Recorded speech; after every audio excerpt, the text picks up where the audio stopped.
Here's a snap twist cedar. Show them, John, what they've done here. They've taken this. We gotta look for hair. This is where John found all the hair that we're going to submit. What? Right there. Is he on us already?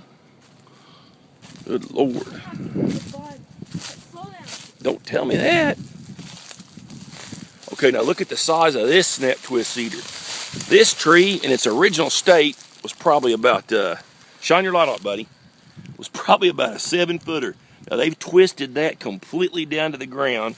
The leaves are still green on it. So it was that entire top they've twisted out of it. And when we're leaving here, I'll give a call, but right now I'm not comfortable doing that. Come on over here. Come on, we need your headlight. Okay, here's another one they've yanked down and twisted.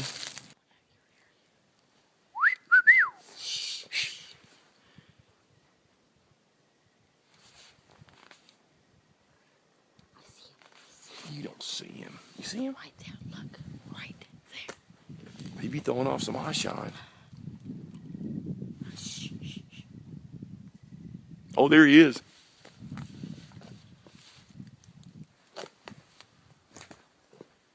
Shine that light. He's running now.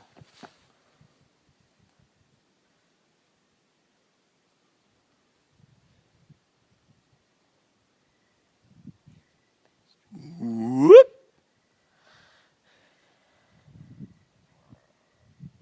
Did you hear that?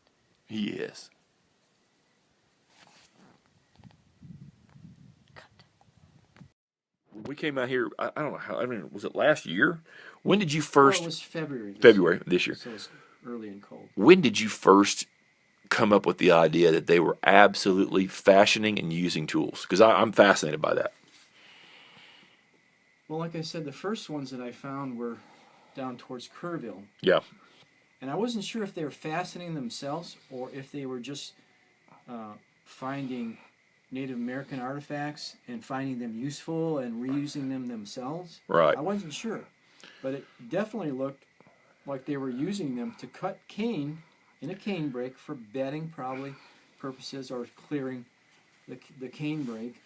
It looked like they were Flaking away at it with a sharpening tool. They're flaking away with a From different directions and different and angles. a smaller one like an antler. Right. And actually, that was one of the things that we found out here was a piece of antler, just like Native Americans would use to flake the edge to get a sharp, hard. And was the piece was it flint too? The other piece that we found before? No, this is flint.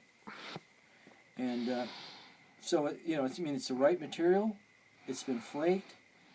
It's been roughed out with these large, hard strokes. I mean, you can see where it's been hit, like here. Right. This way, bam. This way here, bam. And that would flake off a piece this way, and then it's been hit like this. Bam, this way, bam, that way. See these concavities Yep, here? I do. Right where it's been shot. Okay, then same thing on this side.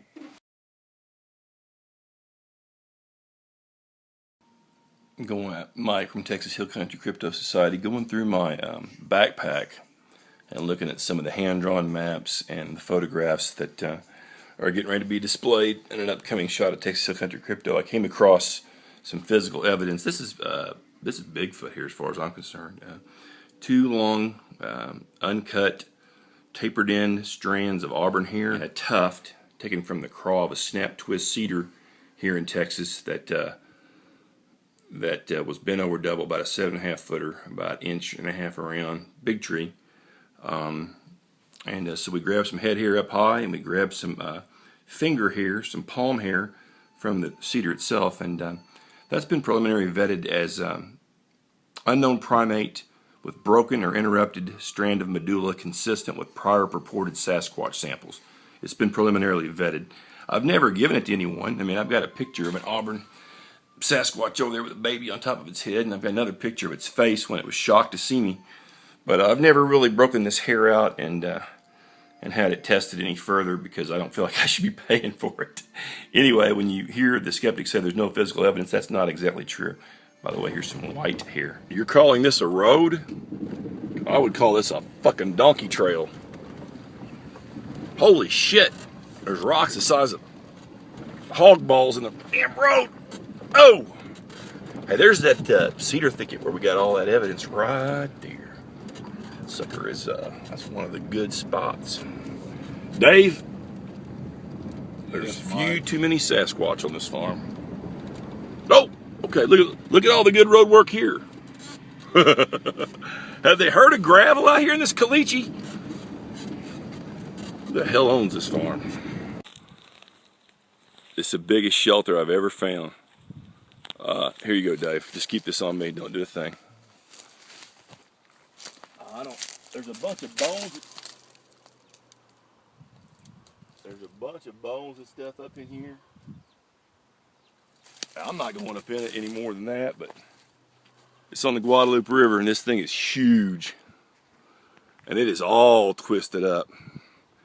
It's like a 5-room condo. When I'm looking out for a place, I think they've been using. Sometimes I'll find a big overhang tree that's down in an arroyo, or they have got some cover. And then when I start finding these bones that are snapped for, you know, marrow extraction,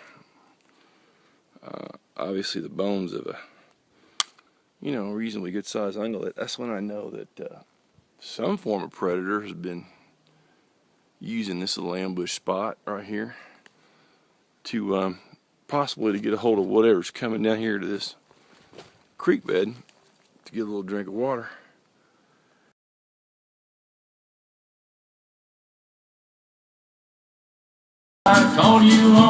Hey, here's how we get our bait up there in the boot hill.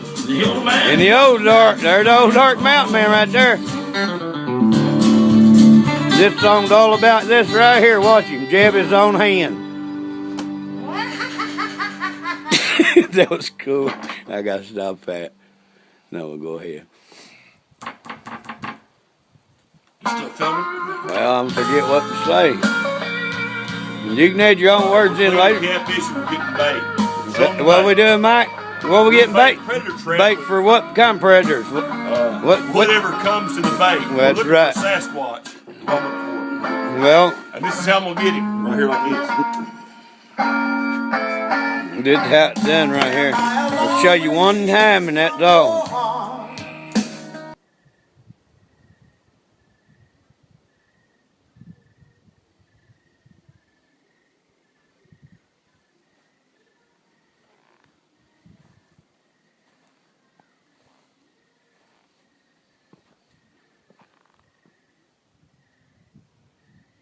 I've had a couple of pebbles already hit the woodshed here.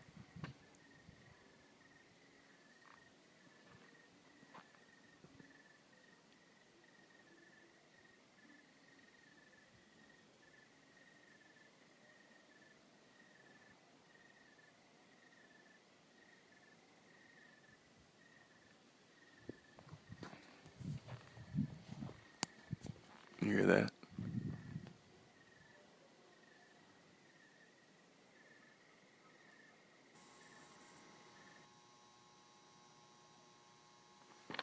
What the fuck? Fucking ducks or what? No, that's samurai chatter, man. That's monkey chatter. That's that monkey chatter.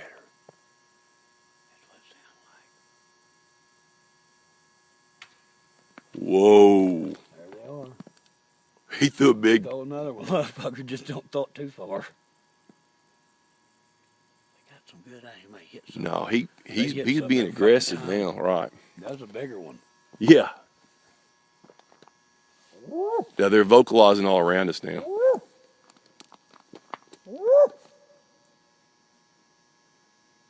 This is a little too aggressive, man.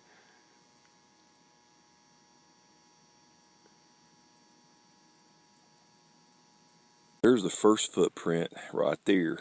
Okay, we got one fish, two fish, red fish, blue fish. Where's the other footprint, man? There's no way he steps over this whole garden.